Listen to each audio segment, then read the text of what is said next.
This is an intro. Intro. Hustle and Flow Chart with your boy, My boy, Matt Wolf and Joe Fair. Hey, welcome back to the Hustle and Flow Chart podcast. I am Matt Wolf, and I am here with my co-host, Mr. Joe Fear.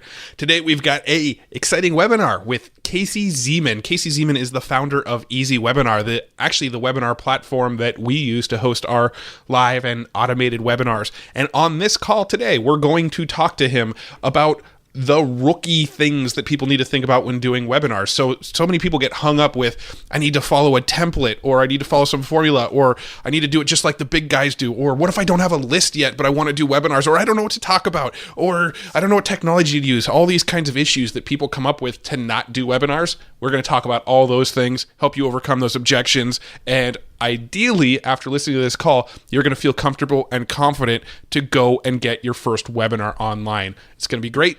Let's go ahead and dive right in with Mr. Casey Zeman. Hey, Casey, thanks so much for joining us. How are you doing today? I'm doing awesome. We were talking about planes, trains, and chickens, so I'm good, man. Raisins were in the mix. And tacos. They were also in the mix. You forgot true. tacos. Dang it. And tacos. Dang it, I forgot about the tacos. I'm so just hungry. now. So yeah, our conversation before we hit record was very wide-ranging. Obviously, yes. Anyway, today what we're talking about with Casey is webinars. Ooh. We wanted to dive into some of the common reasons people don't do webinars, because Joe and I, we constantly talk about the power of webinars. We use webinars in our business. We know Casey uses webinars in his business. I think he even has a tool that helps you do webinars. That's we'll learn more about that at some point. Good assumption. But so many people just don't do them. They have so many reasons why they don't do webinars. So we're going to dive into that today and help people overcome those objections, talk about some case studies about webinars, and have some fun stuff. But before we do that, let's get to know Casey a little bit. Do you want to give us a quick overview of sort of how you got into business, why you decided to get into the webinar space? Just give us the whole rundown of how you got to where you are today. Yeah, sure. I mean, for me, so I've been online for a while. I remember I was in real estate, and back in like 2008 and 2009 when the market crashed. Like I went from a job that was paying me, decent money, six figures, to making $15,000 the next year. And I remember at that time I was like looking around trying to figure out what I was going to do with my life. I had a house and it was like we were about to go into foreclosure on the house. And so I started looking at online marketing at that time to try to figure out how to get leads into my real estate business. And so while I was doing all of this,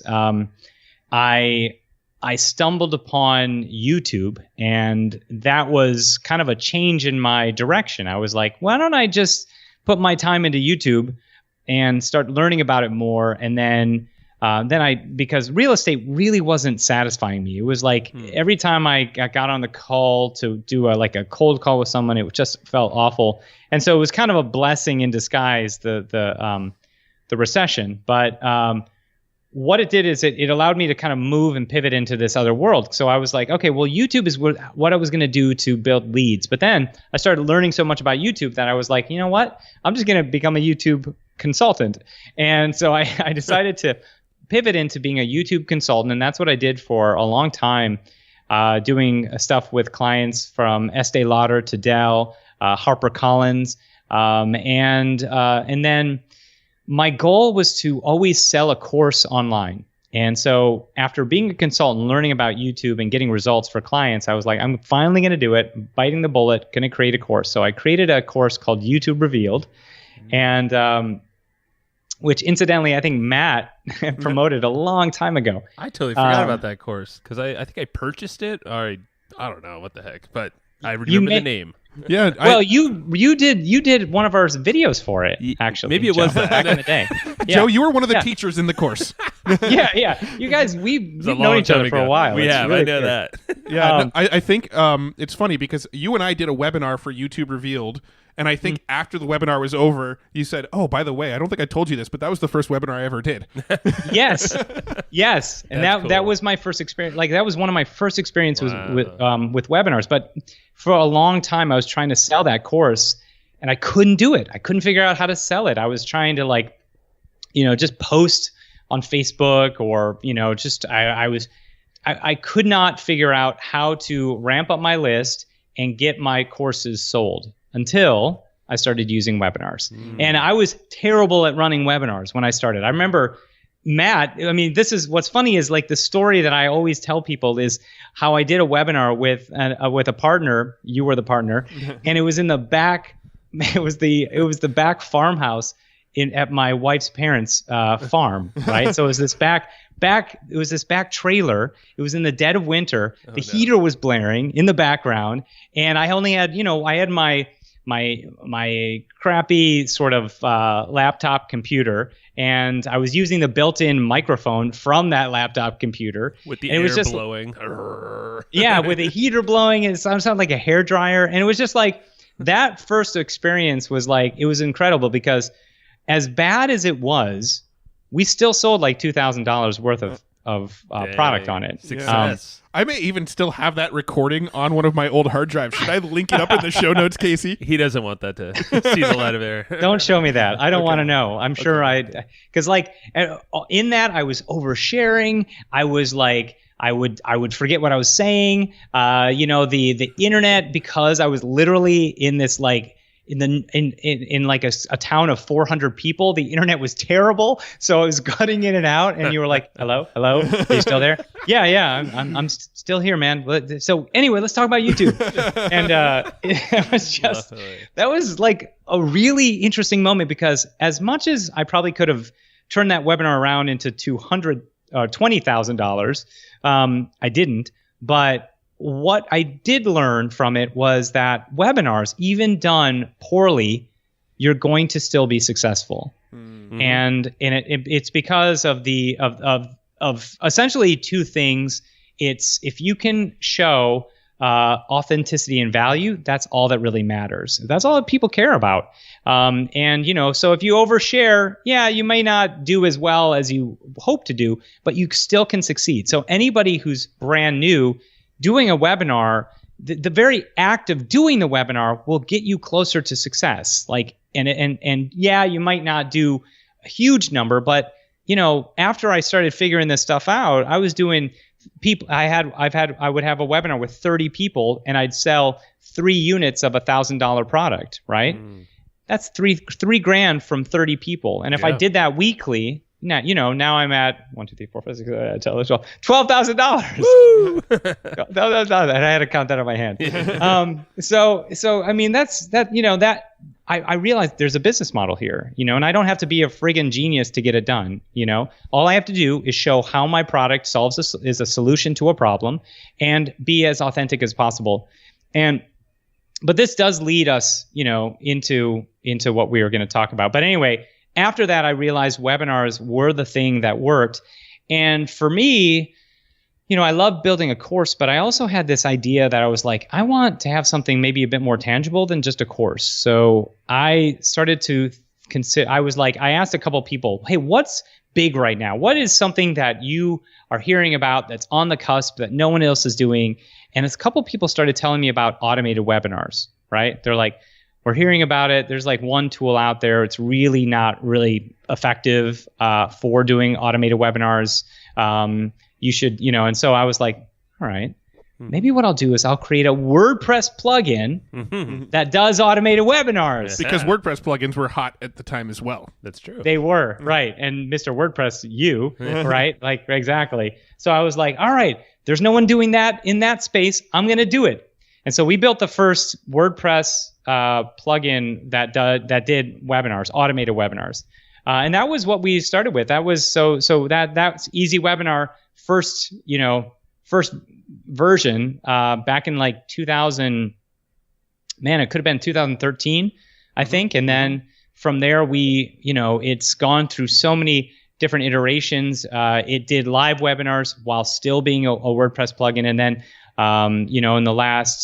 in like 2014, and it was still a plugin at that time, actually. That's when it became did live. In 2015, we started to change up how we were doing it. So we started to host it ourselves. So actually in like 2016 is when we started hosting it ourselves. And then 2017, we built our own live engine.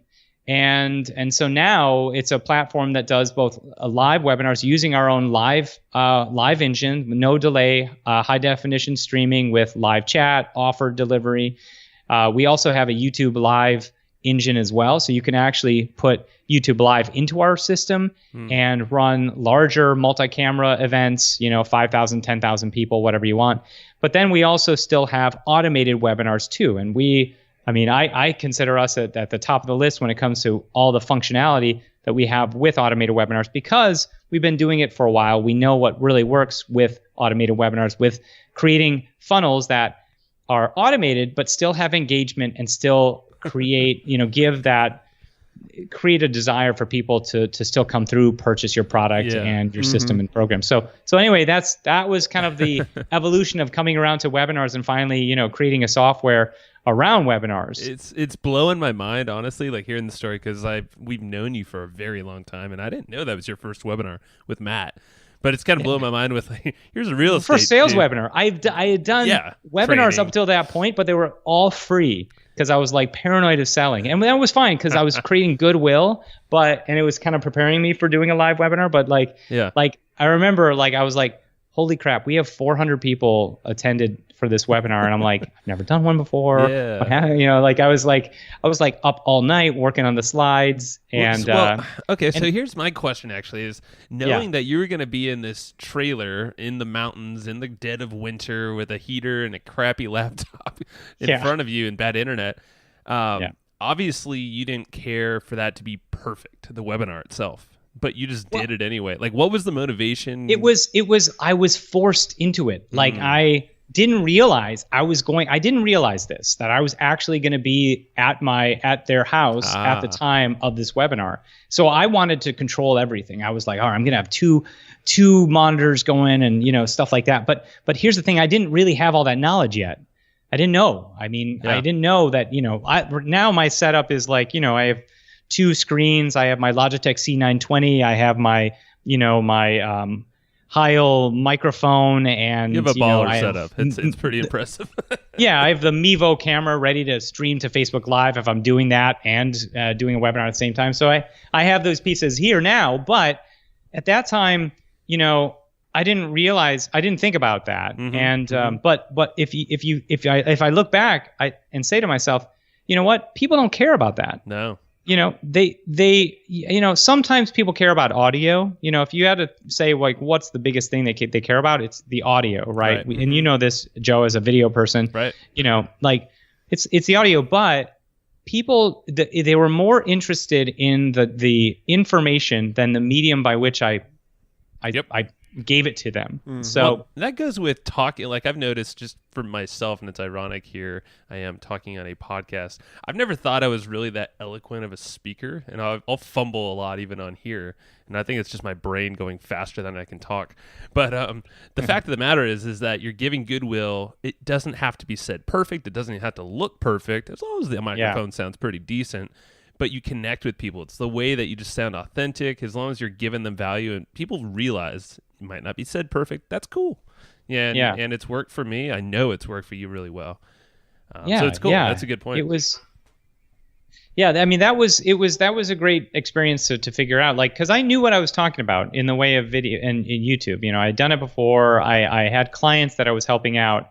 But we go through these moments where we don't trust ourselves, we don't trust our expertise, and we think we have to have this, an enormous font of knowledge. Like I had only been doing YouTube stuff probably for 8 months up until that moment, right? So I maybe a little longer, maybe because I didn't make any money with selling courses. I first had to be a consultant. That was the only way I was able to make money. So I was like, I had clients that were paying me $2,000 a month for four core clients. And then that's when I started to say to myself, I want to build out a course. So I spent the next 6 months building out a course when if I knew then what I know now, I'll pre-sell a course and then use webinars to run the course, fulfill the course, right? And then take the content and put it into a membership site after the fact, right? That's how I'll do a course nowadays. Smart. Instead of, spending, 6 months trying to create a YouTube course that, and you guys know, YouTube changes every 2 months or Something 3 like months, that, yeah. right? So I spent 6 months creating it. I had to go back and change half the videos anyway. So it's so anyway, I remember going through that and I was like, my goal is to sell a program. So I was able to do that in that first year, after I had my experience with Matt. That first year, I built an email list of 14,000 people and made about $245,000 in sales. Nice. Well, And that was, and it was all from webinars. And so I was like, all right, while I was making that cash, I was like, all right, I want to create something. So then I started putting that money into building out Easywebinar, and just going through that experience, the trials and errors, the pain, it's not easy creating a software product, especially if you've never done it. And that was my experience. Yeah, no, that's like, it's a great story, and I think it's super inspiring for people to think, okay, I mean, there's a lot of people out there that are thinking, man, I am too scared to do a webinar. It has to be perfect. I have to get it dialed in. And I think you're sort of proof right there that, look, you don't have to have it dialed in. Just hit record, go for it, get live, and you can make magic happen. Now, I actually want to spend some time addressing some other common objections that pop up when people think of webinars. Go ahead. I have some. Do you want me to? Do you have some? Joe and I created a little list here, and I'm sure you've got some of your own. So maybe I'll hit some of these on the list here, and then if we haven't covered any of the ones that you've got, then we'll cover those too. Cool. Let's do it. All right. So the first one that we hear all the time is, how am I going to do a webinar if I don't have a mailing list? How do I drive traffic to a webinar? Yeah, I mean, I hear that all the time as well. And I think that, the idea behind a webinar is that it's you getting in front of your audience, right? Pushing live and just doing something that brings people in to know you, where you are then providing some form of value, right? And a webinar doesn't, there's so many sort of in the box concepts that a webinar has to be an hour long, or, a webinar has to be, all slides, or, you have to use PowerPoint. Mm-hmm. There is no box here. So if I was starting from the beginning with no list, there's our social media, everybody has a social media, some sort of, presence on social media, right? Whether we just have friends that are on Facebook or not. Mm-hmm. So we have people that come into our system that, I have new folks that are coming into my coaching program, and they're like, I have no list. And they built a webinar. And actually, I have this woman named Jenny who just did this. She put on Facebook, hey, I'm going to run a webinar, and she did this to make herself run a webinar, right? It was like, I told, it was like an accountability thing. I was like, just put it out there and make it happen. So she put it on Facebook, and she got like 10, 15 people registered for the webinar. And then then I showed her some stuff she could do with Facebook ads. And then she started to get a lot more people coming into our webinar. So I think she got, by the end, I think she had like, 30 to 50 people on her first webinar. I have to find out if she made sales, but the whole point of that was that there are ways for you to build and get people into a webinar without you having to have an email list. I mean, from joint venture partnerships, my first time, I didn't have a list either. I made relationships with, Matt, with like, I remember, I think it was like a couple other people that we then did webinars, and I was starting to build my email list from these relationships I was building. So I created a webinar that had a good product, and that really was the core part of it. Like my webinar promoted a good product that helped people. Yeah. And if you have something like that, you will find other people that might want to promote you because of that. Yeah. Like it works. It's, you have people that have gone through it, or even if you don't have a ton of people that have gone through it, and maybe you have maybe worked one-on-one with someone and they found results, and then you create a course kind of around that. Those are the steps to take. So, you don't always have to have a list to get a webinar going. And one point I want to make too is that it's kind of a chicken or the egg kind of thing as well, because webinars are a great way to build a list if you don't have a list yet. Oh, yeah. I mean, for us, our webinar registration page is literally our highest converting opt-in form as well. Yeah. It brings in more leads into our list than anything else because we drive Facebook ads to a webinar registration, and that's how we build our list.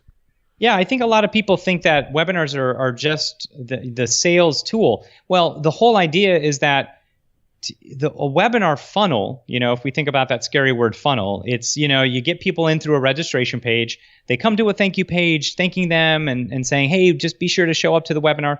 They come to the webinar, they get value, and they potentially can buy something from the webinar. And then there are follow-up emails that happen after that. Mm-hmm. So what you're doing is you've created, when you create something like this, a webinar quote unquote funnel, you now have a landing page where you can build your email list. You have a sales process where people can come in, potentially buy from you.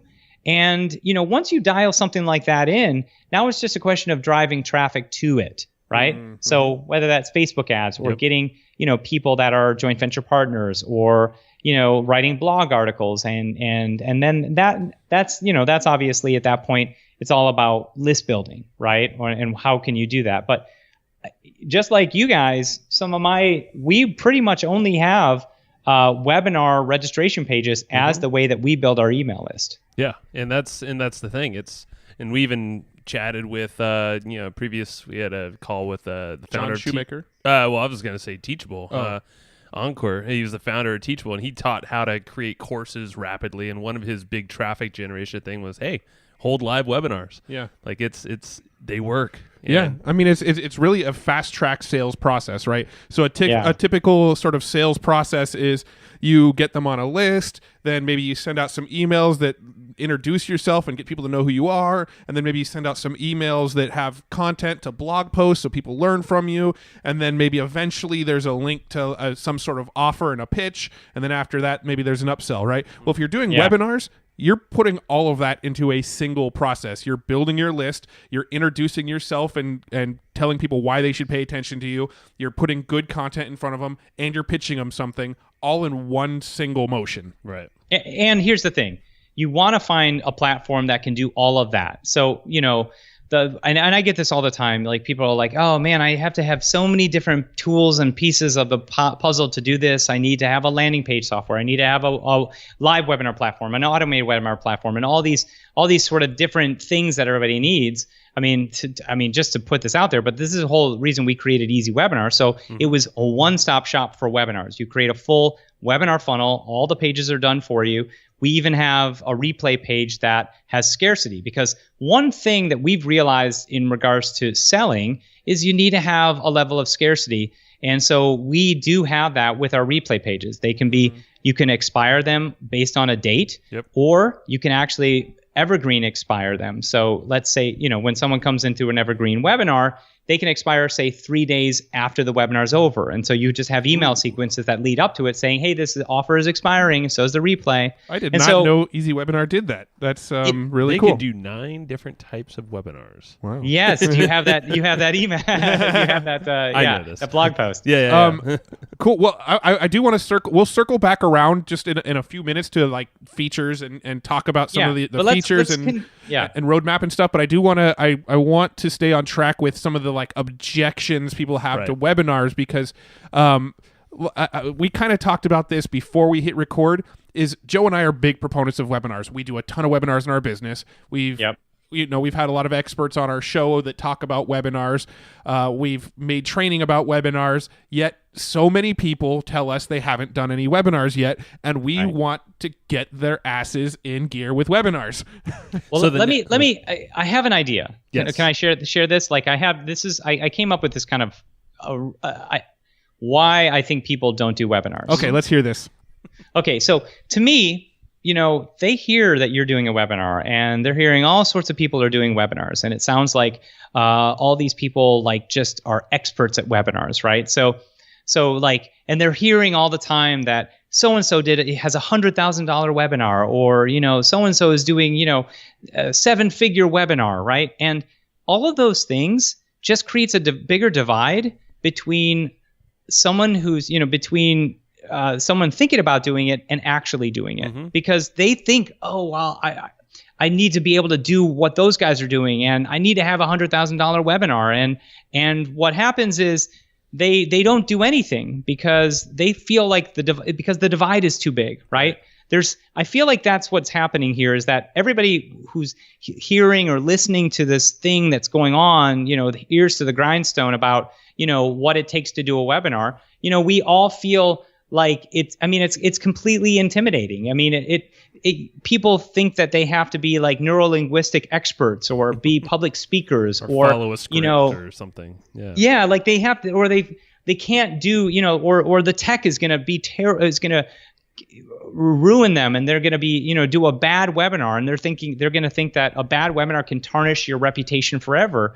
And the simple truth is that none of this is true. This is all bull. It's all hogwash. I mean, first off, the people that say they have a $100,000 webinar, they have worked on that for a long time.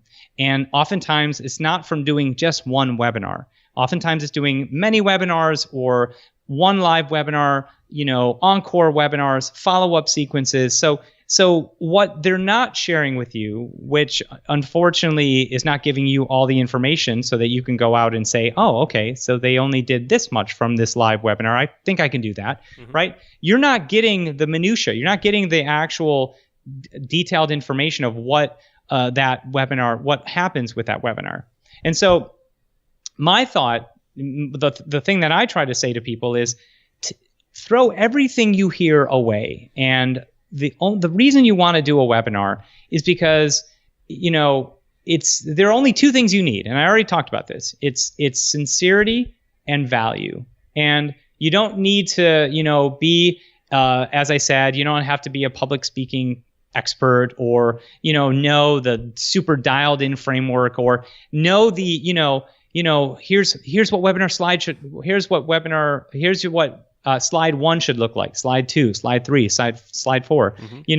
Some people aren't built like that, right? Like they're not built to like look at that structure and be like, I'm just going to match that entirely. Right. And oftentimes what happens is you may hear this is how you're supposed to do a webinar, but then you can't commit to doing that work, so you never do it in the first place. And then that coupled with the what you feel you need to be perfect to do a webinar or to do this template that will make you get $100,000 to have a $100,000 webinar, and all of that is not realistic. Like the only thing you need to worry about is getting on the webinar and sharing who you are, why you're there, and how you can help someone. And honestly, sometimes you don't even need slides.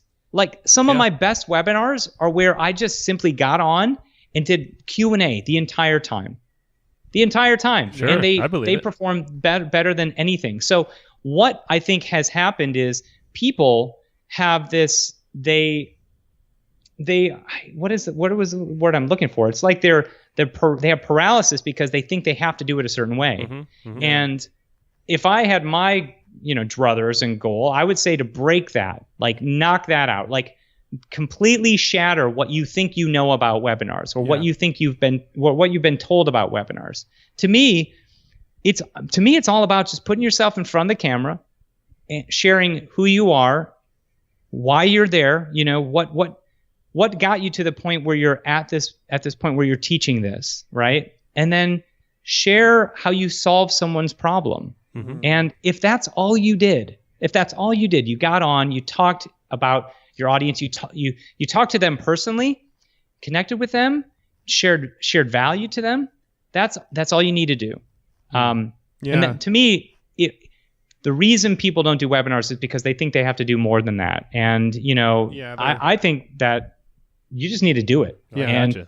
I teach a framework, but then I tell all of my clients that once you understand this framework, a framework is meant to be stepped out of, right? So understand it, but then find your own self around that, right? Find your own authenticity.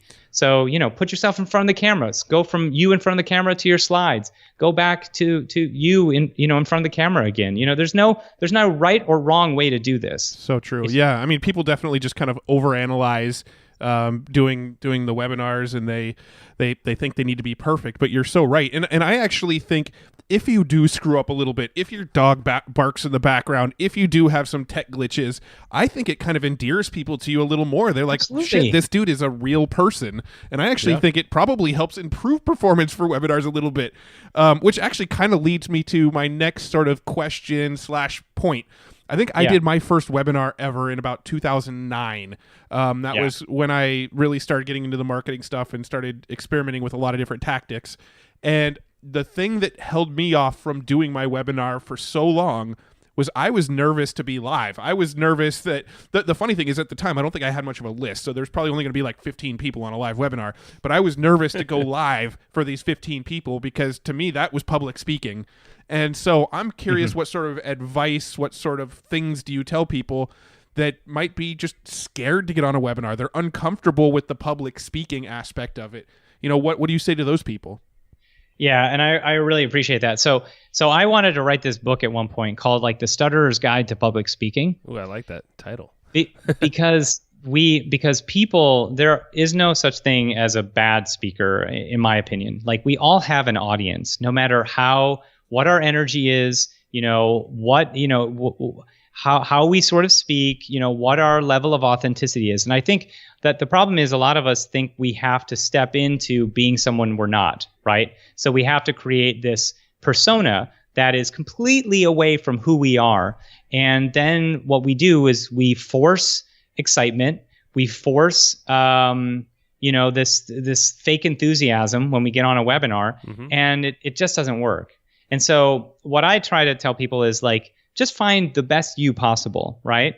Just be the authentic you. If you have a stutter, great. If you say like every fifth word, no problem. I think too many of us, we don't get in front of the camera and we don't talk to an audience because we feel like we're not worthy enough.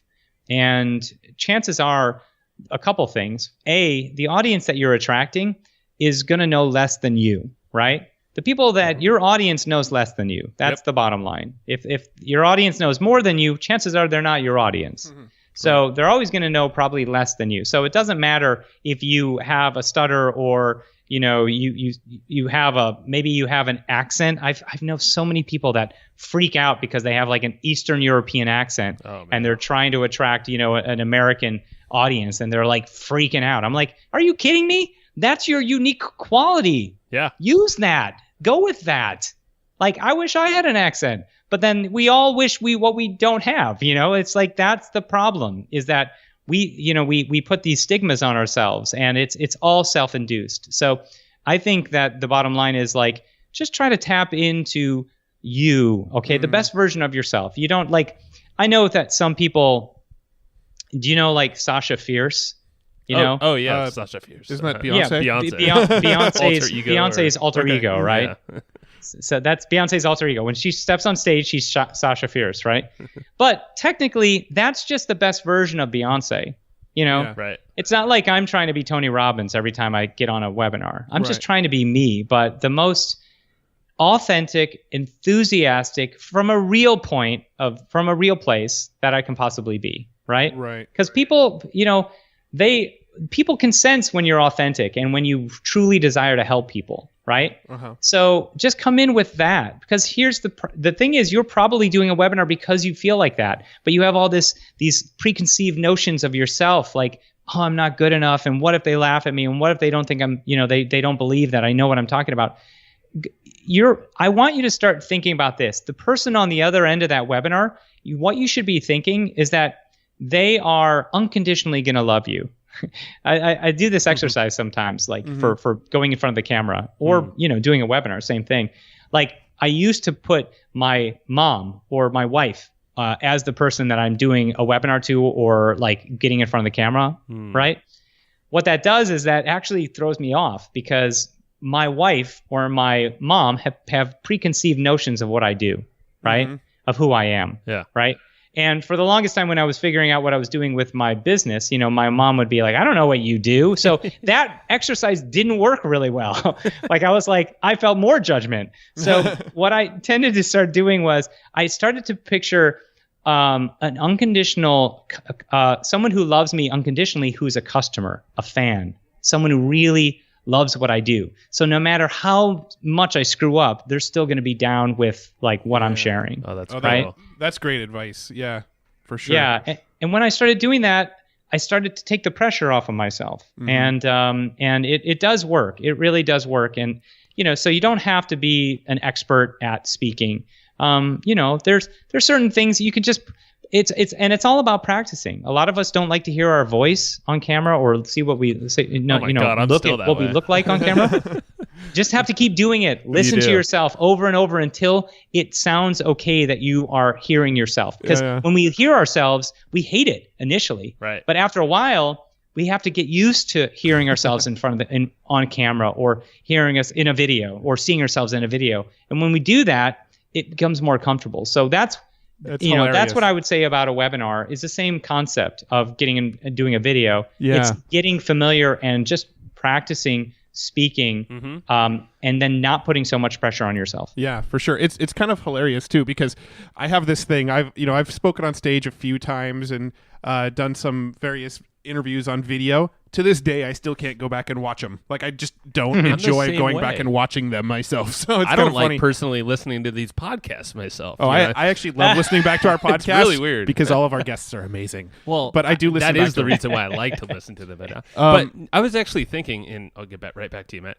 Okay, mine is related to what he was just talking about. Is yours? Mine is too. Okay, go ahead. I was just going back to your stutter book thing. The book you never wrote that you should. Is that webinar, because we just did a live webinar today, a couple hundred people or so. Typically, if we're in front of a room, Matt and I, we've done this before. Drink beer. Might medicate a little bit with beer.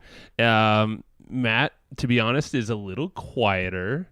Yeah, on stage, but we have our strengths, but we get a little antsy. We have to pre-think a lot more about it. Whereas the webinar, at least I'm speaking personally, I didn't really think twice about it. It was just talking to one other person on the other line. We did the webinar we did today. Joe showed up to my house about 5 minutes before we hit record, and we literally just jumped on and went, all right, what are we talking about? All right, let's do this. It was fine. It was no problem. So what I was trying to say is that this is a great way for someone who's not comfortable with speaking maybe to a group of people. Webinars are the perfect solution for that. Yeah, and I also wanted to add another point too. This is kind of more of a tactical standpoint, is if you are uncomfortable on webinars, maybe the first webinar you ever do, create an automated webinar, drive your traffic into that, see how it goes, and start to build up your comfort level by pre-recording your webinars. And then looking at the comments and how people are loving your stuff and blah, blah, blah, Yeah, I mean, if you have the capability to do automated webinars, why not pre-record your webinar the first time through, drive traffic to that. If things go well, it converts well. Maybe the second time you get a little more ballsy and you do the intro and the Q&A live, but the actual presentation's pre-recorded. And then the third time you do it, maybe the third time you go all in and try it completely live and see how it goes. But, using sort of a blend of live and automated webinars, you can ease your way in. And that's kind of, from a tactical standpoint, some of the advice I've given people in the past as well. Yeah, I mean, I think you're right. I have people, I always get this question, should I start with a live? Should I start with an automated? And everybody in the industry is going to say, start with a live so that you can have it tested and proven, right? Now, that's fine. I mean, I agree that you need to, work on crafting the right webinar that's going to resonate with people. But I don't necessarily think that you need to start with a live webinar all the time. I think if you've done live webinars before, you can create a working automated webinar, and you're just, after, what you have to do is just see if it works, right? You run it and send traffic to it and see if people resonate with it. And the idea behind the automated webinars, you just said, is you pre-record it, you create your perfect show. So, but I would say that 9 times out of 10, you should probably have a live webinar under your belt for it first, so that you feel comfortable with it, so you can actually track what kind of sales are coming or how it converts and how it hits in terms of how it resonates with people. And the good news is with our system, you can go from live to automated very easily. So you can do a live webinar and then turn it around and make that what was once live into an automated webinar. Right. And I believe you also have the ability to start off live, welcome people onto the call, and then sort of press play on a pre-recorded video. And then when the video is over, jump back on and sort of handle Q&A live again, right? We do have that with our YouTube Live engine. Yeah, we have that capability where you can actually pull in a video and play the video and then go back into the stream. That's Cool. I mean, I've watched, a mutual friend of ours, John Lee Dumas. He does a ton of webinars, and I know during portions of his webinar, he's actually got them pre-recorded because he's got tutorials on how to set up podcasts and things like that. And there's really no need to do it live. He's got the sort of presentation dialed in so well that why not just show the recording of him doing the setup? So he'll be live for a few minutes, show the recording of him doing the setup, then jump back on live. And I think doing things like that could sort of ease some of the pressure a little bit if some of maybe the more technical aspects of your webinar are pre-recorded a little bit. Totally. You're exactly right. Like I've done that as well, and it's worked really well. Where it's just nice being able to step away, and so when I'm doing it, I can do a live webinar where I then share a demo of Easywebinar, right? So okay, now we're gonna switch gears and we're gonna go in the back office of Easywebinar, show you what it's all about, right? So I've just put the URL in for the video and then click, transfer, and then it starts playing that video, and I know I have 15-20 minutes to go do other things. For sure. So it's nice. Yeah. Cool. Let's shift gears slightly. Before we hit record, we were talking about some of your case studies of some people that kind of had no experience with webinars, did a few things, tested the waters a little bit, and had some great results. So let's kind of share some of those case studies real quick. Then we'll talk about Easywebinar real quick and sort of your roadmap of what's coming, and then we'll wrap up. Yeah. So a lot of people ask about case studies and testimonials. Like we have people like John Lee Dumas has been a customer of ours, and he has there's a quote where he's like, Casey is responsible for 7 figures in my business and increasing every day. So I have that, and because we took him when he was like just doing live webinars, and we helped him with automated webinars. So that was so we have people that are that are I guess you'd say higher influencers like Amy Porterfield and Kimra Luna and a few other people that have used our system very, very effectively to do a lot. But let's talk about, people more like just like you, right? Or people that are the normal people. Even though we all have that capability of getting to those where those people are in terms of achievement, we can get there. But right. So like a good example is I had this one of our clients, Jason Caruso. He was a full-time dad, had a full-time job. And he started doing some work with a YouTuber, and quickly they started to sort of get more people to their YouTube channel. And he was trying to figure out a way that he could sell a blogging course, right? He had a blogging course, and so he did not have, and the problem was he did not have time to run it live. So This is actually a great story where he pre-recorded it, and at a time when he had to be at work, right? He had it scheduled. He scheduled it as a one-time automated webinar in his local time zone. So it played in real time, and it felt. And a lot of people thought that it was a one-time event. It wasn't evergreen, meaning it wasn't happening every day. It was a one-time event, but he pre-recorded it. And that event did, like, all said and done, $14,000 in sales. Wow, how does that work? And it allowed him to still have time with his family. He could still do his full-time job, and all he did at that point was he then created, and made it evergreen so it could run more consistently all the time. And do you know what he did as far as traffic to get people on it, and sort of what his process was to kick that thing off? So his thing was he was getting people from YouTube, really, because so he was teaching YouTube, but that was also how he generated the traffic. That's how he got the people. Yeah, he did not have a list. He had traffic from YouTube, but he didn't know how to tap into it until he used the webinar to siphon people from this YouTube channel, which was all about baking, had nothing to do with blogging. Wow. He was able to actually siphon these people because they liked what they were doing because they had a bakery blog, and so he noticed that they were getting requests for, hey, I noticed you have a bakery blog. How do you create a blog? So he was like, maybe I can do this. So all he did was he put this out on YouTube and to the community that are already watching his videos, and he started getting people signed up for the webinar. And he started to build an email list. And that's how we built an email list, and that's how we created, how we actually started to generate revenue in his business off this side thing, which was all about blogging, not even about baking, right? Wow. So that was cool to hear. There was a recent customer that came through named Jody, and Jody was this woman. She's from Australia, and she had the problem where she was taught a certain structure of webinars, right? Like slide 1 is this, slide 2 is this, slide 3 is this. And she was super frustrated. She was super frustrated because she tried all that and she just wasn't seeing the sales, wasn't seeing the conversions.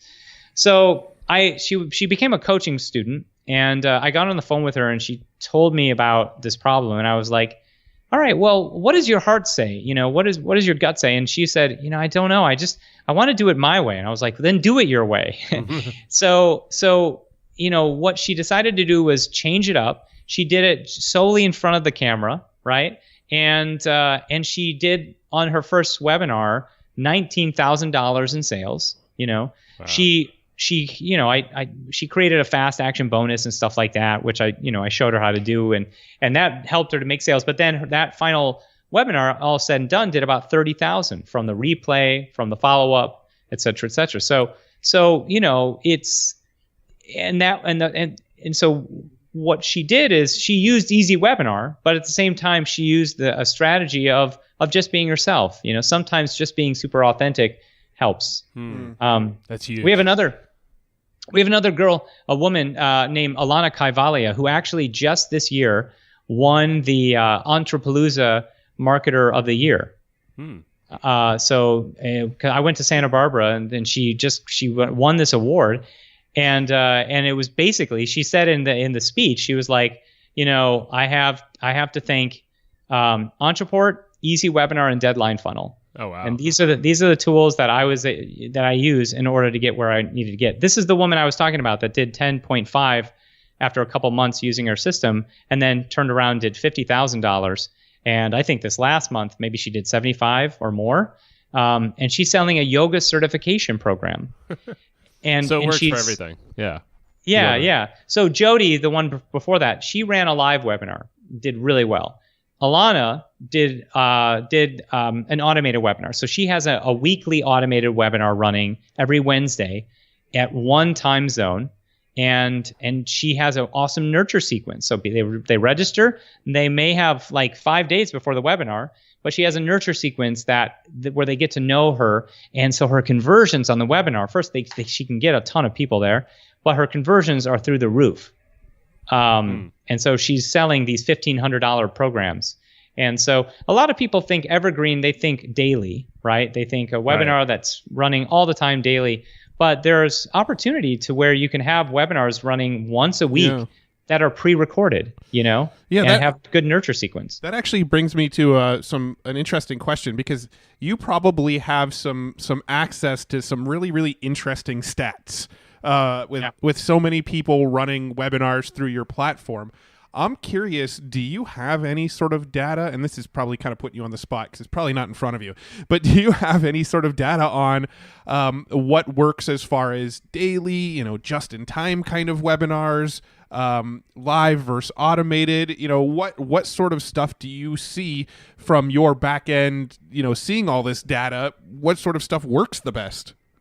Yeah, and so I can get some information from my guys and maybe like update you later on some of the things that we tend to see. But what we find is, and here's just some basic data. When we do a just-in-time webinar or right-on-time webinar, we find that the registration is higher.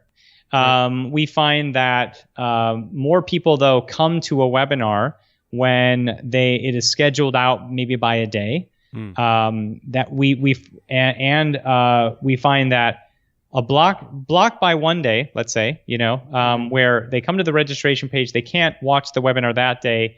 They would have to watch it tomorrow. And what we've noticed is that 3 time slots really work really well: 10 a.m., 2 p.m., and 7 p.m. Right? And so we find that works. And then having a bit of having a thank you page video works really well. So doing a registration page that sometimes doesn't have a video, but having a thank you page that does have a video works really well. And then what we do notice is that our social share feature on our thank you page of Easywebinar, you see about 10 to 15% additional viral traffic coming into the funnel because of that social share feature. And that's a cool feature too, because I didn't know about that until I started digging around in Easywebinar and saw, that you can incentivize people with like a cool bribe or whatever kind of gift to share it with their friends or their audience right after they opt in. Yeah, exactly. We can, and that's nice. So like you can say on the thank you page, make a video saying, hey, thank you for coming to this webinar. Remind them what they're going to be, what transformation will happen during the webinar. Hey, you'll be able to achieve X, Y, and Z when you come to this webinar. And right now I have a free gift for you, maybe a guide. What I oftentimes do is give them a guidebook, like a webinar workbook, which essentially can be the webinar slides, but with some pieces of the webinar slides taken out, so they have to sort of fill in some stuff. Ooh, yeah, right? That's smart. Yeah. And so when they download it and they're like, oh man, I don't know what this answer is. I have to come to the webinar to make sure I get the answer. Right. Yeah. No, that's really smart. So it's a good way to get them there. Yeah. It is. I like that viral sharing traffic thing. That's cool. Now coming back to the sort of dates and times, you're saying that giving them 3 time slots, but not a right on time, seems to be the best. Right? That's kind of what you were implying there with what you were just saying. Say it one more time. So giving them 3 time slots throughout the day. I think you said like 11 a.m., 2 p.m., and 7 p.m., but not giving them the option to do one that starts in 15 minutes. Well, we find that the registrations, you have more people registering for the right on time webinars, right? But you may not have as many people coming to the webinar itself. Okay, yeah, I mean we've seen similar results. We've seen basically we offer a just in time, but it's on the hour. It's not every 15 minutes like some people do. So the next one would be at 5 p.m. or 6 p.m. And we found that our opt-in rate is very high on those. Our show-up rate is very high on those. But the drop-off rate is also very high. So people hang out for maybe 10 minutes and then don't stick around. When the webinar might be the next day, or, for example, a live webinar like we did today, people stuck the whole time. I mean, we didn't see any drop-off until maybe 10 minutes into the pitch. Right. Because you don't have as much... So with those live webinars, or, you're working up to the point of the live webinar, you have more time to nurture them. It's in the calendar. Maybe they do a little research on you before coming to the webinar. But when you do a right on time or just in time, they don't really know you as much, and you're creating enough nurture. And by doing so, they might come to the webinar. If you can't hook them right away, then they're going to just drop off. Yeah, for sure. Yeah. Well, cool. Let's. So we do want to talk about Easywebinar a little bit. What we're kind of curious about, and I'm not sure how much you can share with us or how much you want to share with us, but we kind of have already touched on the main functionality of Easywebinar. You can do live webinars, you can do automated webinars. There's viral sharing after people register. You can do YouTube live stuff. You can embed videos and do hybrid webinars. I mean, it's got pretty much all the functionality anybody could ever need from a webinar platform. What we want to hear from you is what sort of stuff is in the roadmap that's in the pipeline that people might be excited about. Sure. Yeah. That's a great question. So, we've obviously changed or adapted, or, like platform has definitely changed in the last couple of years, and it's continuing to evolve. I wouldn't call it change; it's more of an evolution. Mm-hmm. So for us, we want to be the preemptive platform for both live and automated webinars. So, and we also want to be the platform that allows people that have, if they have both live webinars and automated webinars, if they use our system and have both, our system is probably has the deepest integration of the both of them together. So you can go from live to automated and back and forth with one webinar, and that's pretty powerful stuff. So what's on the horizon for us? What's on our roadmap? A couple things. We're going to give a faster way for people to import past sessions of live webinars into automated webinars. So you're just going to be able to click import, and it will import a session right in. We have on the roadmap Facebook Live, so that you'll be able to push our live engine to right into Facebook Live. Nice. And you'll be able to share your screen or you in front of the camera. And that's already been built, but we're tweaking and refining it. So we're still working on that. We're also talking about, because right now we do have the YouTube Live where you can use YouTube Live inside our system. But soon what we'd like to do is be able to push out our webinar into Facebook and YouTube at the same time. And we've already started with that capability, so that's kind of already been on the roadmap. So that's another couple things that we're adding as well. With our live stream application, our live engine, we're looking at because we already have an app for it, right? We have an iPhone and Android app for that program. We're also looking to get browser compatibility with Safari and Internet Explorer, and we've already started with Edge for that platform. With our YouTube Live engine, there's no browser issue. Like there's full browser compatibility across the board. But with RTC, WebRTC, which is what our live engine is built on, there are other programs as well as us have issues with Safari and Internet Explorer. But we are actively working on that right now to solve that problem. So, very cool. So we're pretty excited about that. But I think, based on what we're the only platform that is fully, not the only platform, but the good news is that even though we have WebRTC, we are still fully compatible with all browsers because of our YouTube Live engine that we have. Very cool.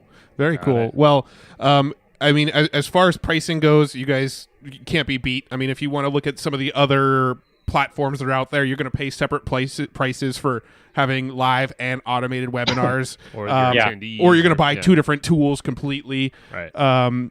So as far as the functionality you provide at the price, I mean, there's pretty much no comparison, and Easywebinar is it's killer for that. And Joe and I actually do have bonuses.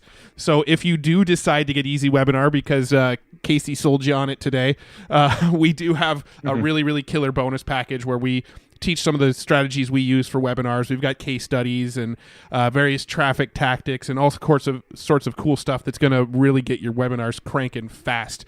So, if you haven't already, make sure you go check out Easywebinar.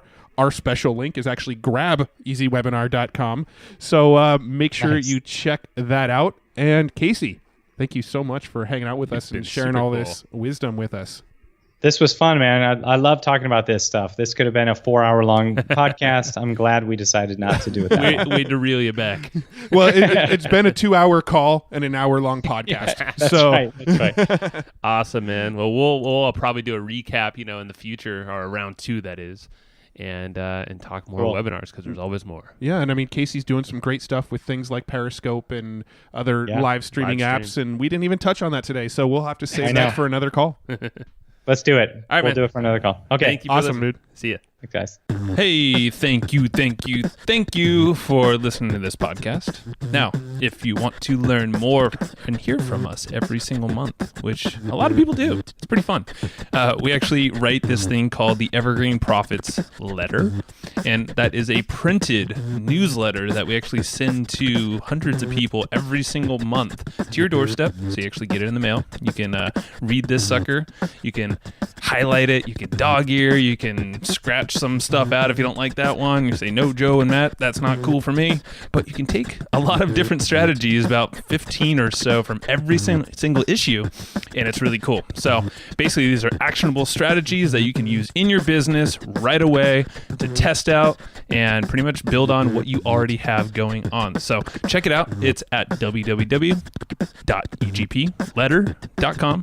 It's pretty amazing. And yeah, you should go check it out to see what it's all about. Boom.